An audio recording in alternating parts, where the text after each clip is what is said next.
When I was 4 years old, we lived at a sawmill up north, and we actually lived on site, and my mother cooked for the workers. In this sawmill, which we was told not to go anywhere near, they had various tools, sharp axes, and had a little tommy hook that they cut the bark off with. So we was told never to go there.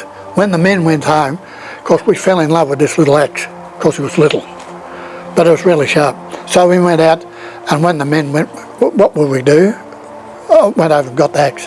So up in the creeks up there, there was big freshwater lobsters. And they used to catch this with spiders, some of the spiders. So we went looking for spiders. We had no hooks or anything. Well, I don't know how I was going to catch them, but probably going to choke them. But anyway, that's the way we went. So we turned this bark over, and here's these spiders. So my brother, a little fella, he was 12 months younger than me, he was really scared of them, and I tried to grab him. So he was going to kill him and I was going to grab him, so I grabbed him and he went to kill him. And he cut my finger off. I actually cut two off, one of them sewed back on. That's how I lost that. And that was quite traumatic. And then later on, as I started work, as I've mentioned before, I had various little accidents and things until I had an operation, knee got taken out and all these sorts of things.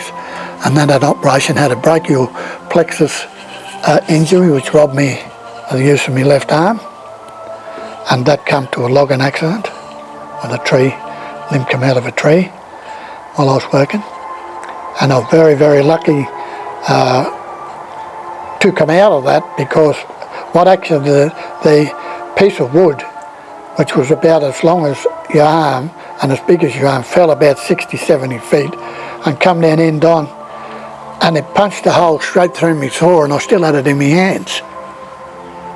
And it smashed my helmet down over my head, missed my nose, which you wouldn't think you could do that with something like that. Missed my nose by fractions and went straight through the saw. That's after it hit my arm and broke my ribs and all that sort of stuff. So that's how far away I was, and very few people walk away from a widowmaker. Yeah, that's virtually unheard of. Once you hit it. So once again, someone watching over me there.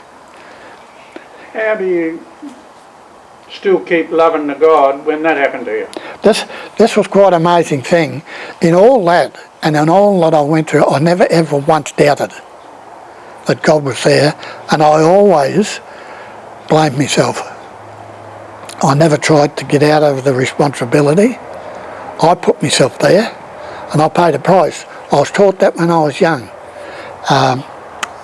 Life's like that. It's cause and effect. And if you stick your finger in a fire, it'll burn. But it's not the fire's fault. And I thought of life exactly the same way. And I could see and pay the price for doing these things. And I paid the price, but I never ever doubted God. Never. And I can't explain that. There's no logical explanation for that. Yes, well, when I had the accident,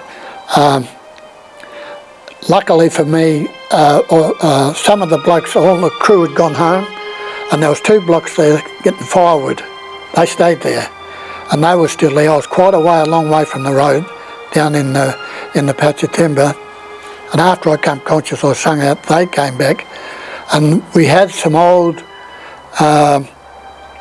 canvas beds that they used to carry people out with. And so they brought one down and they put me on it and got me up a little bit of way out. Once they lifted me up, it broke. The canvas tore and tipped me back down the bush again, and that's the broken ribs then punching me lungs.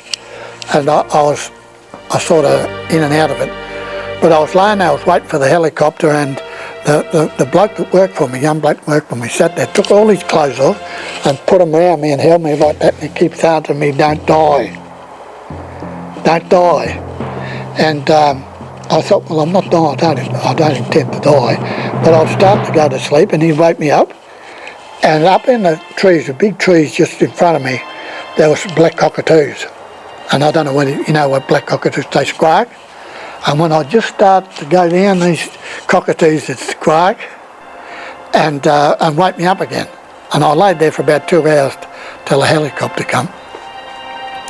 And that's the other thing that kept me taken back. And I laid there because in 1974, Dad was killed with a tree. A tree got him. And that sort of brought a lot of that back. And I was sitting there laying there thinking, you know, we're both going to end up here. But that cockatoos with their noise, and it kept me back.